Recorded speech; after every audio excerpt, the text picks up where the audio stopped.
18 पासून तर तारीख या 24 पर्यंत रात्रंदिवस हे विद्यार्थी सकाळीच उठून सर्व त्यांच्या प्रोग्राम प्रमाणे इथं काम करत आहेत।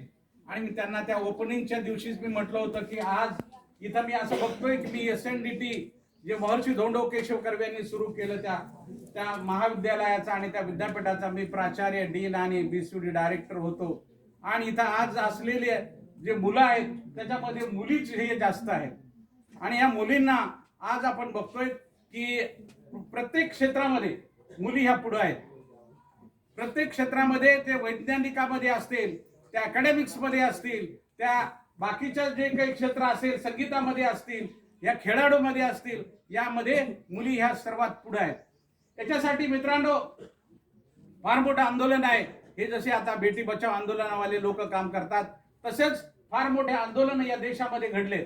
मग ते सावित्रीबाई फुले असतील, महात्मा ज्योतिबा फुले असतील, ईश्वरचंद्र विद्यासागर असतील, गांधीजी असतील, डॉक्टर बाबासाहेब आंबेडकर असतील, ह्या सर्वच लोकांनी या स्त्रियांच्या हक्कासाठी, स्त्रियांच्या या संपूर्ण हक्कासाठी, त्यांच्या संपूर्ण विकासासाठी संपूर्ण जीवन त्यांनी व्यतीत केलं। आणि म्हणून आज ही परिस्थिती आली की एक आदिवासी महिला या भारत देशाची राष्ट्रपती होऊ शकते। तर हे जसं डोगरे सर सांगत होते की हे सर्व जे लोकांनी हे काम केले, या कामामुळे या महिलांना हे सर्व अधिकार मिळाले आहेत।